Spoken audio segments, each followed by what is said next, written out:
The clock's running out on December deal drops at Lowe's, but there's still time to wrap up something they'll love. Shop great gifts under $50, like the DeWalt Elite Series 100-piece bit set. Plus, if you order by 2 p.m., you can get same-day delivery by 8 p.m. Shop December deal drops while you can. Lowe's, we help, you save. Same-day delivery on eligible in-stock items, subject to availability. Fees vary. Details at lowes.com/same-day delivery.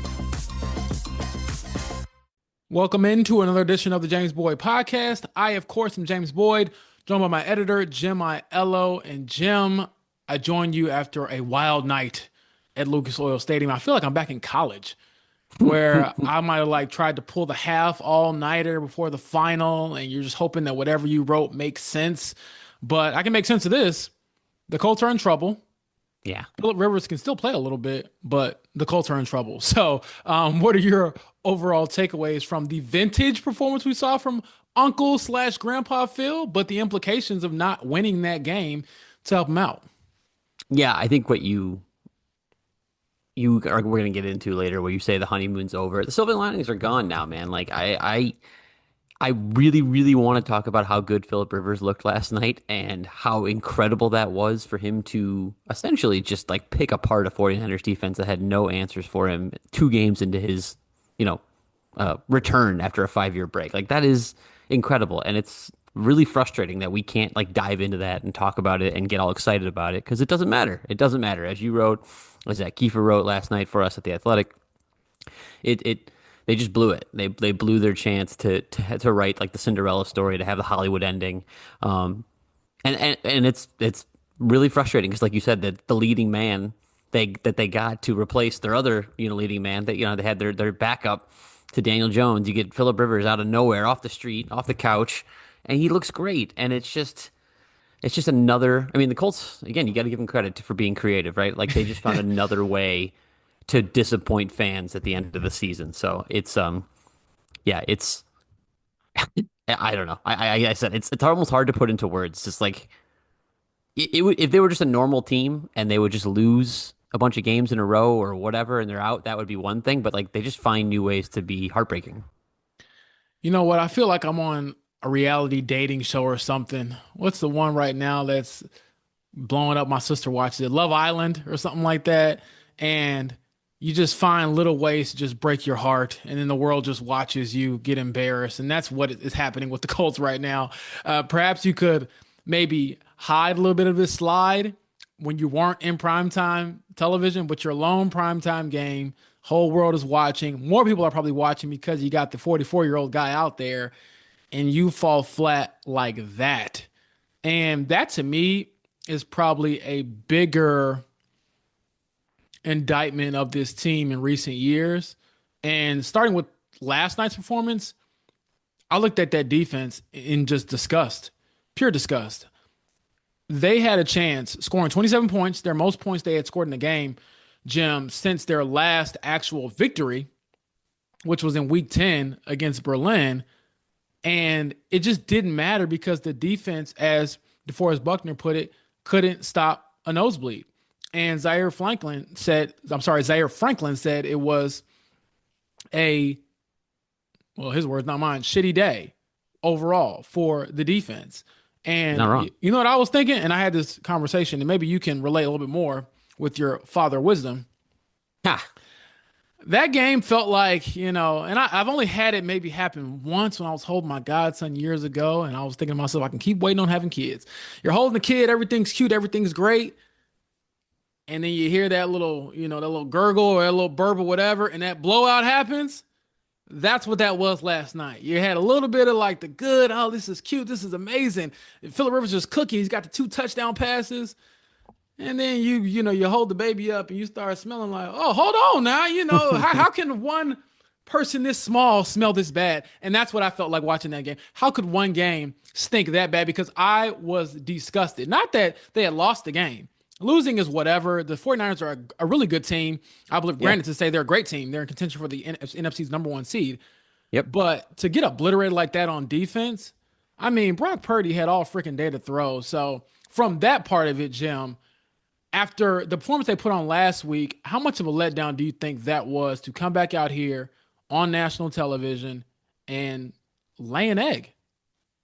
Yeah, man. Like I said, I think it's deflating to everybody. It was again, it was national television in front of the home fans at Lucas Oil Stadium. It's the first time that like Philip Rivers has really got even to do that, by the way, because the one time he played in Indianapolis, it was the COVID season, so he didn't really get a chance to play in front of a packed house. So, like you said, it's just deflating for everyone. And now we're looking at a team that's lost five in a row, 6 of 7. They're going to become, and I just triple checked this stat before we publish it in the story of yours, but like the first team since the 2012 Bears and the sixth team um, since 1970, the AFL NFL merger, to essentially start with 7 or 8 wins in your first 8 games and miss the playoffs.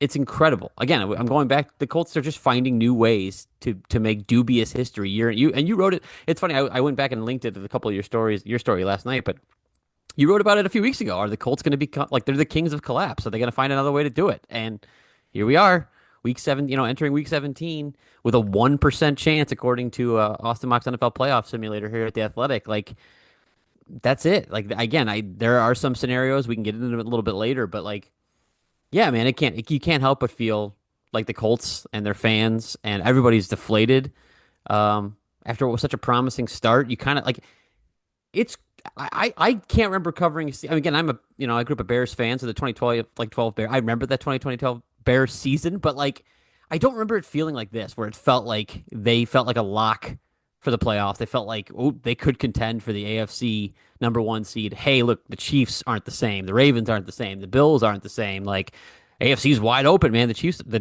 Colts might have a chance. And hey, look, the Colts clearly agree. They traded for Sauce Gardner. Like they think it's wide open, and then it all falls apart. I mean, nothing has gone right really since the Sauce Gardner trade, which is not to say it's his fault. I guess they did win in Germany and against Atlanta after that trade, but like after that, that's pretty much it, right? 5 losses in a row after that. Yeah. So, yeah, like I said, they just keep finding new ways to. It's it's funny. I can't find new ways to describe it. They just keep finding new ways to break their fans' hearts. And now again, we're gonna get into this a little bit later, but like you can't help but think about the big questions, right? Like what's next for this team? Who's going to be running the team? Who's in charge? All that stuff. So like, it's just again, I think Colts fans have to be sick of it, man. They have to be sick of it. Like week 17, week 18 of NFL seasons, and these are the things that you're thinking about. I mean, they're teetering on the brink of the playoffs, and you're thinking, okay, if we don't make it, what are we going to do at head coach? What are we going to do at GM? Like it's the same thing over and over again. Absolutely. And that to me is the bigger backdrop to the next part of what we'll talk about. And that is that the honeymoon stage is over. Yeah. And I can speak to this after being in the locker room, being around the team. After the Daniel Jones right Achilles tear, devastating locker room after that one, because it felt like in that moment the season was over, and lo and behold, it probably was. But the week goes by, they sign Philip Rivers. He comes back, gives you a chance against Seattle. You've got what Shane Steichen described as juice from Philip Rivers. I wrote yesterday, all the juice has been squeezed. There's nothing left to squeeze. Because, in my opinion, it's harder to sell this dream or this improbable run when you lose the second game and you only got 2 left. Coming into it, it was Philip Rivers is going to give us a shot. If we pull this off, it's going to become a movie type of thing. And yeah, you're all with the Disney vibes and the, power of friendship, all those things. But now that is over. And the sad part about it is you wasted 2 performances in which you gave you a chance to win. I can't look at Philip Rivers the last 2 weeks and say on the list of Colts problems that the 44-year-old quarterback was the biggest problem or the biggest issue, which going into it, I thought he would be, quite honestly. I'm he hadn't played in 5 years, but you go back to Seattle. He gives you a lead with 40-something seconds left. I think it was 47 seconds left in the game.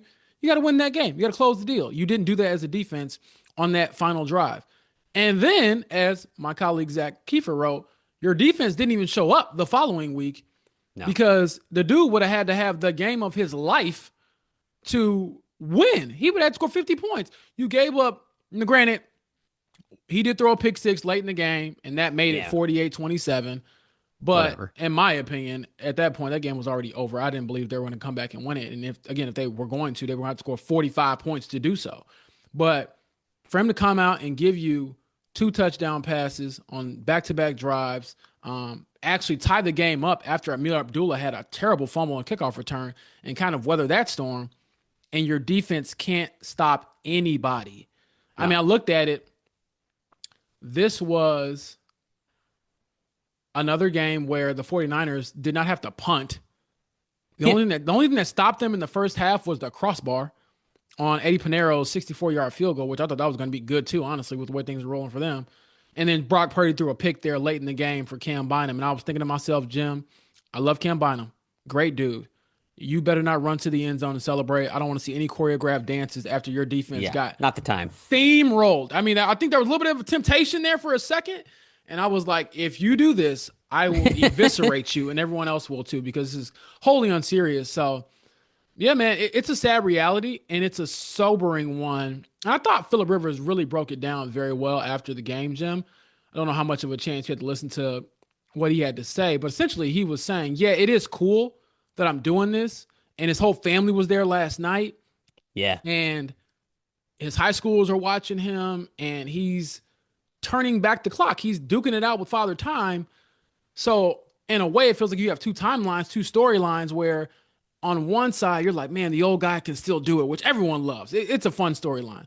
It's a great story. But then the other storyline, the more important one, at least for his sake and the team's sake, is we're not winning. We have nothing to show for it. And that, I think, is a very hard pill to swallow. And that pill becomes bigger with every loss that piles up because, again, you can't keep preaching the Phillip will save the day or we got a leader and we got some juice if you've now lost 5 straight, 6 of your last 7. It's almost worse. Like, I was just thinking about it now, the way you're framing it. Like, it's almost worse that he came in and was this good because now it exposes the holes on the roster and it makes it look worse for Chris Ballard, for Shane 1,000%. Steichen. Yeah. Like, it's like, you almost, if you're Chris Ballard, like you called this guy to save the day and then he did, and then it didn't, then it didn't matter. Real It quick, makes, Jim, again, like, I'll yeah, let you jump back in here real quick. But you know what it reminds me of is a conversation we have or have had throughout Chris Ballard's almost entire tenure is you, in a way, tell us that your team is closer than it probably is, or you're one player away. And this year, granted, you had a ton of injuries. I don't want to dismiss that. But even then, you're a player away. You get the 44-year-old turn back the clock and play amazingly, granted the circumstances. And I'll even say this, Jim, real quick. He played good for a quarterback yesterday in the NFL. Not an old quarterback, not a guy coming off his couch. He played good, and it didn't matter. I mean, the numbers are worth like saying if you didn't already. Sorry if you did. 23 of 35 for 277 and 2 touchdowns and the 1 late pick. Like that, I'm really honestly not going to hold against him. I think he was just kind of trying to take a chance, and he knew they had to score fast, late in the game. So I'm honestly not even holding that one against him. He was great. I saw somebody say he played like honest. I mean, the kind of quarterback play in the NFL this year has not been very good. I actually thought that was like if you watch that and you got that consistently throughout the season, I think you'd call that like top 12 quarterback play, frankly, that he gave. It's just crazy. It's just crazy. The only thing I was going to say before you jumped in was just you do have to take into account the injuries. I understand that. Like they've lost their 2 best corners that they invested a ton in, obviously financially and with draft picks. And they lost, the offensive line was in shambles last night. Not that it seemed to matter too much, at least in the passing game. Phillip Rivers getting the ball. Not from Grandpa Phil. But Jonathan Taylor did struggle to find any room to run, and that is a problem too. And again, with the Niners offense the way they were going, like you'd like to keep them off the field, get a run game going for as long as you could. And so that was tough. The defense didn't get any help on that. Not excusing anything from the defense, but they didn't get necessarily the help on that side from the offense in terms of grinding out long drives with a running game that was kind of wearing down the team, wearing down the 49ers defense and giving them a chance to rest. So you didn't really have that game plan like available to you because of this offensive line, I think. Which again, I don't want to besmirch them too much. They did a pretty good job considering you had 3 guys down, another guy playing out of position. Quentin Nelson, the Colts Pro Bowler, was pretty much the only one playing in the right position last night. So again, you have to mention injuries. You have to take them into account, but then you also have to realize that you're talking about a 49ers team that's playing without Fred Warner, it's playing without Nick Bosa. It was like they were missing 2 of their best players too, and they found a way. Like it's and they tough, found man. a way it's all tough. year, Jim. Like they haven't had George Kittle for a big stretch. They had Yep. Mac Jones in there instead of Brock Purdy for, I think, over a month. Yep. And they're on track to still potentially be the NFC's number one seed. Whereas with the Colts, you're just Yep. asking them, can you win a game? A game.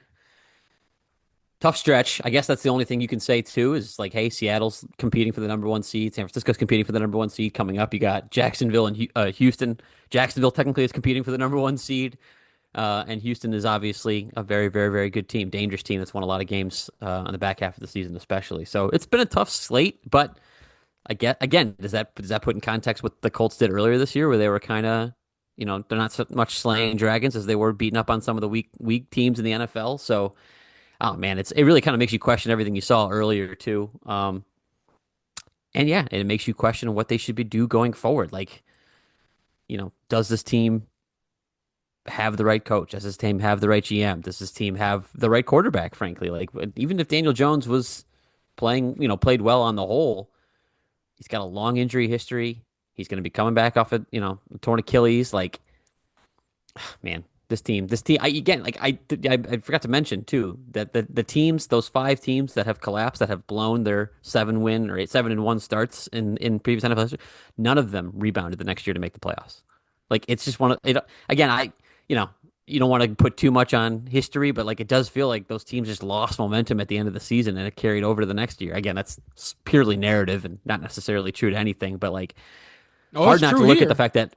Yeah, hard not to look at those 5 teams and be like, man, they blew a great shot to make the playoffs, and then they just couldn't rebound either the rest of the season or the next season. So, yeah, a lot of questions hanging over the Colts right now. I mean, you could ask how many of those teams that you just listed, one of them being the 2012 Bears, boy, how their fortunes have changed in the next 13 years or so. How much can you look at that and say, all right, well, of those teams, well, the Colts would be the team that has also missed the playoffs for going on 5 years now. And we can look at history of other teams and say, oh, this is what would happen and the company that would join. But also you can look at them as a whole. This is what they do. And I think that is probably one of the more frustrating elements when you analyze this team, Jim, is because you have to contextualize it. Otherwise, we'd be lying to all of our listeners out there. But yeah, the injuries are a huge, huge factor. But when you look at the last 4 or 5 years since they haven't made the playoffs in 2020, so 2021, 2022, 23, 24 till now, there's always a reason why they don't make it. There's always a reason why they don't close. And I think that is annoying and frustrating. And honestly, it's a reason to perhaps look at everything and have that thought in your mind if you're Carly Ursay Gordon and the Ursay daughters of saying, should we reset this? I know that we went all in. That's also another factor that I don't know how to gauge just yet. There's no precedent or history we can look at what Carly Ursay Gordon said, this is what she's done in the past. Those things will have to happen for us to kind of gain some knowledge of how she'll move. But she was all in on the Sauce Gardner trade. That does not happen if she doesn't sign off on it. Yeah. But if you signed off on it and your team falls flat and it all goes to nothing and it goes down the drain, then do you pivot and say, we'll get rid of everybody? Like, I don't know. It's a tough decision and one that I don't envy being in the position for. But yeah, I think it's one thing to lose these games and it's another to perhaps lose them in the fashion in which some of this might happen. And last night was just unacceptable. Yeah. I mean, I get that your defense is decimated. I get that the secondary in particular is really banged up, the cornerback room, but man, the most damning, I think, sequence in that game was when the 49ers, I think it was their backup tight end, Jake Tonges. Yep. Yeah, he caught a touchdown pass. He did get a touchdown pass. and Shanahan was like, It was ruled incomplete, and we're all in the press box, Jim, like, yo, he just scored. And you know what? Their response to that, after being like, I think it was 3rd and 9 after that, from like the goal, 3rd and goal from the 9-yard line. And Kyle Shanahan is like, well, whatever. We'll just get it on the very next play. And Christian McCaffrey was wide open and caught that pass. And I was thinking to myself, your defense was so bad today that a team scored twice on you on Yeah. one possession. Yep. Didn't know that Not was for like the possible, 1 yard Jim. line either. Not for like the No. 1 yard line either. They were so confident that they could get it done. I I mean, think what are Shanahan we was like, doing? whatever, I'm not gonna challenge. We'll just score. We'll just score again next play. Hear that?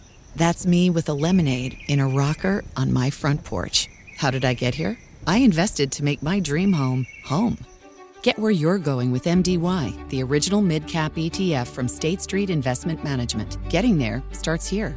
Before investing, consider the fund's investment objectives, risks, charges, and expenses. Visit statestreet.com/IM for a prospectus containing this and other information. Read it carefully. MDY is subject to risks similar to those of stocks. All ETFs are subject to risk, including possible loss of principal. Alps Distributors, Inc. Distributor. Whether you're gifting, decorating, or treating yourself, Lowe's December deal drops are here to help you save more all month long. Get up to 75% off select holiday decor. Plus, get up to 45% off select tools and accessories. Shop new December deal drops every week this month and get so much more out of your holidays. Lowe's, we help, you save. Selection varies by location while supplies last. Listen, Christian McCaffrey fantasy owners were like, great. You know what? Who cares about Jake Tonjes? Like, no one's got him in the lineup. Let's get McCaffrey in there. So yeah, no, you're right. It's an embarrassing line. I've never been, God, I've been around this team for a long time. Either, in being in Indy before I covered the team, I was there, and then covering the team for a while, and then editing at The Athletic. And like, I don't think I've ever had as much indecision as to what I think they should do going forward, frankly. It's hard to forget the 7-1 start, the 8 wins that you had with Daniel Jones and what Shane Steichen was able to do. I think, a month ago we were all talking about, oh man, they have the best supporting cast, and maybe they have one of the best supporting casts in the AFC. Look at their wide receivers. Like, I mean, Alec Pierce continues to be a friggin' star, man. That guy's going to get paid in the offseason. Michael Pittman's a great player. Josh Downs is a great player. Tyler Warren looks like he's going to be a great player for a long time. They have a good offensive line, and they've developed some of their own young linemen. Like, it, you go down the list offensively and be like, yeah, This is a good team. They should have won a bunch of these games, and they crushed bad teams. They didn't just beat bad teams. They didn't squeak by bad teams. They crushed bad teams early in the season. Defensively, like, they're getting older in the tooth, longer in the tooth, but like, you could see, they had some positive steps forward. New DC, they're still getting adjusted. We know like Lou Anarumo's got a complicated scheme. It usually takes those players some time, particularly young ones, to be as flexible, as versatile as he requires them to be. Like, you could tell yourself a story. That's all I'm trying to say. If you're Carly Ursay-Gordon and you're the Ursay daughters, you can tell yourself a story, right? It's not hard to be like, let's give this one more year. We were on such a great trajectory before. Things went off the rails, but there are ways to get back. Like, I could understand that. And again, I'm sure there are Colts fans listening to this screaming right now at me saying, like, are you out of your mind? How could you bring this back? I get it. I totally get it. And if they were to reset, I would totally understand that too. I could tell that same story. I mean, again, I could tee you up here and say, you tell the opposite story that I just told, of what, to reasons to fire these guys. But you don't really need to do it. We've been talking about it the first 20 minutes here. Like, they've collapsed. They've fallen apart again. Like, I don't know. I don't know what I would do. I also don't know that, you bring in a new GM and a new coach. What do you tell them to do at quarterback with no first round picks the next 2 years? like, do you tell them figure out Anthony Richardson? Do you say bring back the quarterback with a long injury history who's coming off a torn Achilles and do your best? Like, I don't know. I don't know what I would do. I think it's a really tough spot. I really do. I think it's a tough spot. It's a really hard season to be a first-time owner. Though, again, from everything we've heard about Carly Ursay-Gordon, it is that, she's anything but, a first-time owner, right? Like, she is super prepared. She is involved. Been around she knows it for what's a long going on. time. Yeah. So I'm not going to, this is not me trying to say she's in over her head at all. In fact, I think she's going to be more prepared to make whatever decision she's going to make than most people would be, again, in their first year running the show. But I don't envy her. Like you said, I think I'm echoing you now. I don't envy her. It's a tough decision to know what the best thing is for this franchise going forward. And again, you can just hear the people listening on YouTube and on their podcast, on their phone, just screaming at me saying it's not tough, fire everyone. And I get it. Get the pitchforks ready. Boy, honestly, if it's up to some of the fans, and I don't necessarily blame them, I wouldn't have a team to cover the upcoming week against the Jaguars. Everybody will be gone. Everybody will be gone. It'd be Phillip Rivers and, the Pips, I guess. It's rough. And I think one of the more alarming quotes that came out of that locker room yesterday, Jim was talking to DeForest Buckner, and that was probably one of the more frustrated moments I've ever seen him have. And he was actually asked that question, how frustrating is this loss, considering you did kind of fight your way back to get back out there, play for this team through the neck injury, and he still isn't himself. He didn't like himself yesterday. And he said, it's the worst because it's the latest. And I was like, boy. And I think that was also something that you can extrapolate and say, well, that is the feeling most of these veterans have about the overall collapse, because it's happened time and time again. You just can't trust this team to find whatever it is to win. And I asked Shane that, and he said they got to figure that out and they got to be better and tougher. But boy, I will say, I do feel the fans to a degree when they say, man, we're sick of hearing the same thing from this coach, where Yeah. I don't know what, in fairness, what else are you going to say if you get up there? No, I mean, there's no message that's good when you're losing like this. What do the people want to hear? It is like, still, as a fan, you're like, man, I'm sick of hearing this guy say it's on me. It's my fault. It starts with me. We got to figure it out. Like, at some point, I would probably say the same thing. Figure it out. Win. Do something different. That just hasn't happened. But when we talk about tough decisions, tough scenarios, I guess I'll be remiss. I put it off long enough here on the podcast. I did it earlier on the Fan Morning Show. The Colts are not out of it, Jim. They still have a sliver of hope. They have a chance.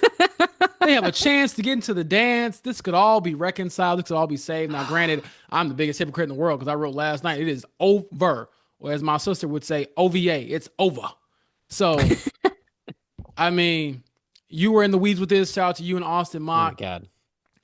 Do you want to another 20 take minutes? a stab, perhaps, at trying to explain the playoff scenarios? Sure. At least a little bit. And I think the gist of it is you need some help, a lot of help.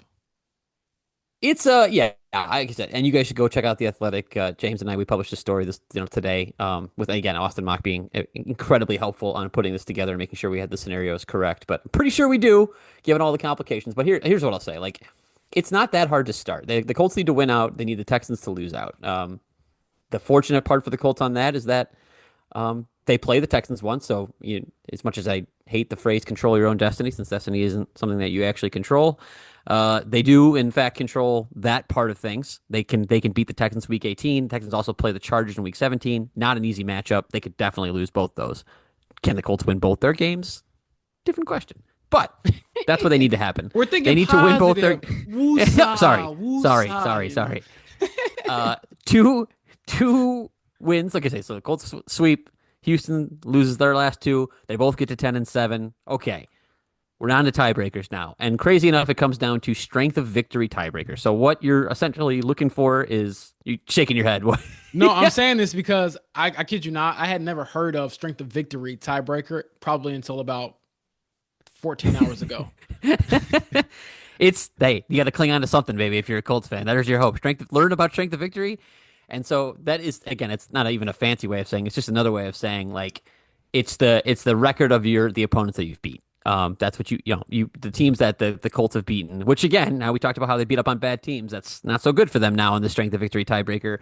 It's actually quite low. It's much lower than the Texans right now. So they need to have that flipped.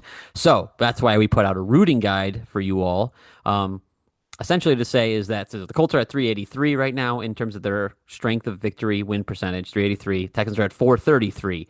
So what you need to do is start rooting for the teams the Colts have already beaten to win. So the Dolphins to beat the Bucks, the Broncos to beat the Chiefs, the Falcons to beat the Rams. Those are all teams the Colts have beaten.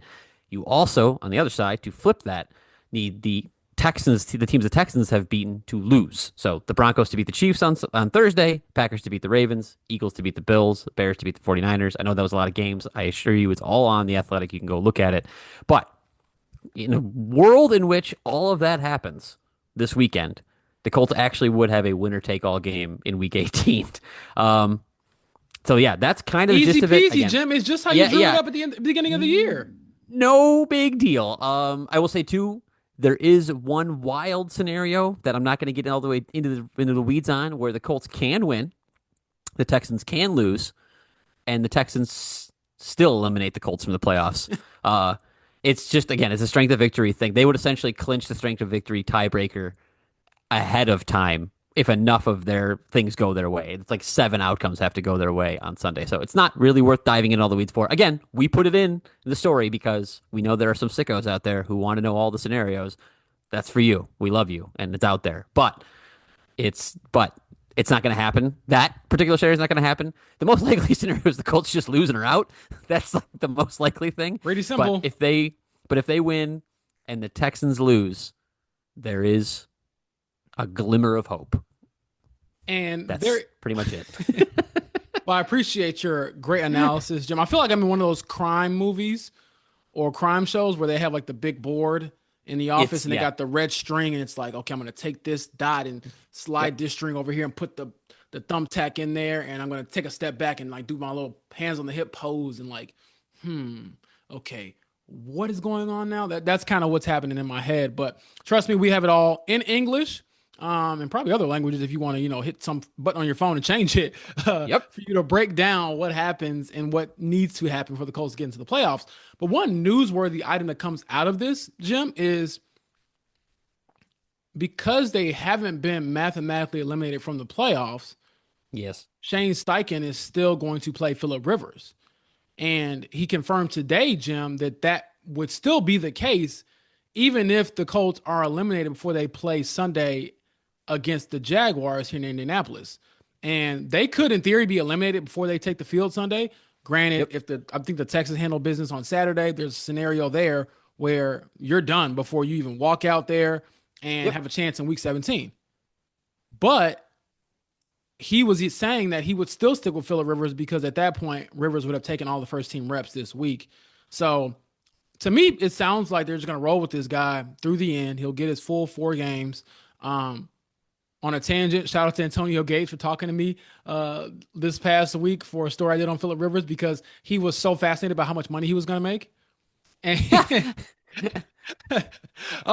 Jim, I mean, at this point, I don't know where I'm going with this, but it was just funny to hear him talk about that. And maybe that's a little more positive note than what I'm kind of laying out for you with the QB situation. But yeah, he's going to get his money's worth. How about that? And I think that also confirms in a roundabout way that we've probably likely seen the last of Anthony Richardson in a game setting. I know he technically got into, I believe, 1 or 2 games this year through maybe 1 pass or something like that. But yeah, that is the scenario moving forward at quarterback. It's Phillip Rivers, and it sounds like Phillip Rivers or bust at this point. Can I ask you a stupid question? Like the stupidest question? Feel free, my man. Again, this is coming from a guy who has not slept a lot the last couple of nights.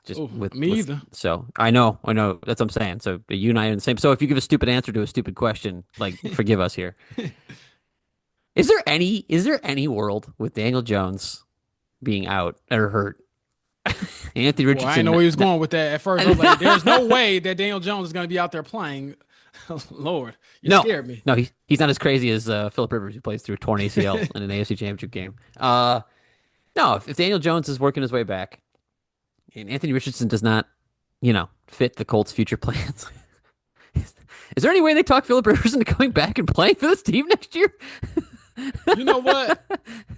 He's good. He looked good. Kevin Bowen asked me this same question, I believe, like 8 hours ago, live on the air, and I want to. Oh, it was on the air, at least. Yes. Okay, yes. I'm glad he did it. I'm glad he did it publicly and not privately. I wanted to walk across the room and like wring his neck or like wash his mouth out with soap. That's what I want to do to you. No. This cannot happen again.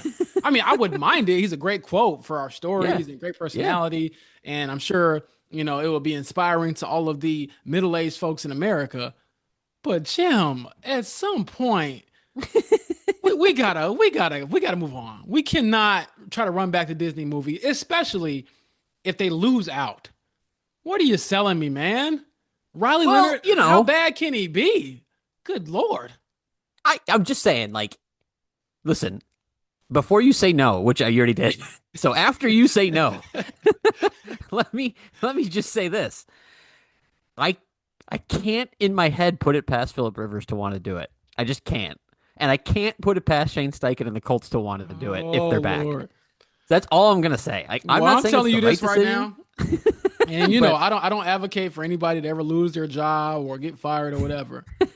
Boy, if Shane Steichen walked into my office and told me, "Hey, Phillip wants to run it back," I would hand him a box and tell him, "You and Phillip can get out of my sight forever." Like maybe not Phillip, because granted, you're taking the job that was offered to you. So it's less your fault than the other guy. But no, Yeah. we cannot be doing this, Jim. I Okay. mean, I love, I'm not advocating. and I'm then not advocating. also, Just asking. again, another player I talked to previously who played with Phillip Rivers, and I encourage you all, if you do want to check out that story still, it was a fun one. I talked to Eric Weddle, Antonio Gates, Charlie Whitehurst, and Billy Volek. Shout out Charlie Whitehurst, Clipboard Jesus. They were all pretty excited to watch Phillip Rivers again this upcoming game on Monday night, and they were all so appreciative of him and his game and his love of the game, all those things. But, I mean, if you think this is something that is going to last, I mean, Eric Weddle told me he came out of retirement at 36, won a Super Bowl with the Rams. He had taken about 2 years off, and he tore his pectoral muscle in the Super Bowl. And he told me flat out, you are on a timer. So can Phillip get you through the month? Perhaps. Can he get you through a 17-game season? Well, that's not what I'm saying. What I'm saying is you play him until the wheels come off, and then you put Daniel Jones in there and give him as much time. I want to remember Phillip Rivers as the guy we saw yesterday slinging the dimes. That's 100%. Even the pick six where it's like he can walk off the field under his own power. You want the man to go out there and get put in a wheelchair. Oh no! Listen, I don't want any elder abuse on my TV screen, Jim. I don't want that. I'm not sure Phillip Rivers knows when to quit. Is what I'm saying. No, I wanted to at least throw it out there because I'm thinking maybe I'm crazy. Maybe I'm the only person wondering, but I'm thinking Colts fans are wondering. Kevin Bowen, my guy, shout out for at least wondering it out loud. So yeah, no, I at least had to ask the question because. In my head right now, I know this is stupid too. Gosh, I just need to sleep. But in my head right now, it almost feels more plausible that Phillip Rivers takes a snap for the Colts next year than Anthony Richardson. But I know that's probably not true. I actually don't hate that idea as much as the first one. But yeah, it does feel like we're headed towards, in my opinion, some sort of divorce here. Yeah. I mean, Anthony's got the eye stuff he's still got to work through, but even before that, I just don't know if he was all that compatible with Shane Steichen. They found their new guy, Daniel Jones. He's still young enough for a second act, all of the above. So that's certainly another big picture question for this regime. And again, I think above all of that is who is the regime? And I think that's why these games matter. Even if you go out there and you lose, you just can't get embarrassed, in my opinion, and still justify trying to come back. And some folks will tell me, look, the wins don't even matter or losses don't matter how cosmetic they look. They're still losses, which I would hear that argument too. So it's a tough situation to be in and just a very bizarre season I've covered. Coming up on year 4, finishing year 4 on the Colts beat, Jim. And I've seen some wild stuff.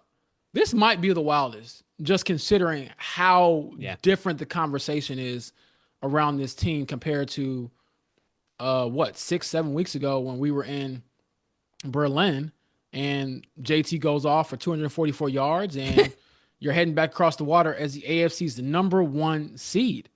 And now, and I think you wrote in our story that we put out there, Jim, I think at that time they had a 98% chance to make the playoffs. Yep. And now that has dropped to 1%. Lord have mercy. I mean, it's tough. It's tough, but hey, keep hope alive, okay? For those of you all who stuck out the podcast all the way to the finish, you go check out that playoff simulator. You go check out our playoff scenarios, and you believe. You believe in Phillip Rivers, okay? For a second there, I thought he's going to chase down the guy he threw a pick 6 to, Jim. And then I remember he was like, I'm not doing that. I don't blame him at all. I was like, don't do it, Phil. But that's the pull point. Hamstring. You go out there and you try. You give it all you got, like Uncle Phil did, like Grandpa Phil. So that's all I got for you. I mean, we'll catch up on some sleep. And I will say this, I hope you all enjoy your holiday. Enjoy Christmas if you celebrate that. I still feel like my parents owe me some stuff from my childhood, so I'll be trying to come collect over the next couple of days or so. Jim, I don't know. Are your kids good is Santa done shopping? I was going to say, you're going to make me self-conscious about, I don't want my kids to feel that way when they're growing up. So I got to maybe go out and buy some more stuff. So I'm trolling. I got everything I pretty much wanted, except for a basketball hoop. I didn't get a basketball hoop. My dad told me, hey, James, I love you, but you're not going to dent my garage up. So I never got the basketball hoop. I'm still owed that. So like I said, I'm a grown man now. I can go assert my dominance on my pops if I see him over this little holiday break we have and let him know he still owes me a couple of things. But jokes aside, Jim, I hope you have a great Christmas with you and your growing family. I'm sure I will as well. And we'll catch up on some sleep, catch up with you all very soon here on the podcast. And of course, over at The Athletic.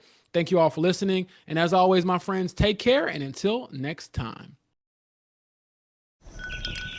Hear that? That's me with a lemonade in a rocker on my front porch. How did I get here? I invested to make my dream home, home. Get where you're going with MDY, the original mid-cap ETF from State Street Investment Management. Getting there starts here. Before investing, consider the fund's investment objectives, risks, charges, and expenses. Visit statestreet.com/IM for prospectus containing this and other information. Read it carefully. MDY is subject to risks similar to those of stocks. All ETFs are subject to risk, including possible loss of principal. ALPS Distributors, Inc. Distributor.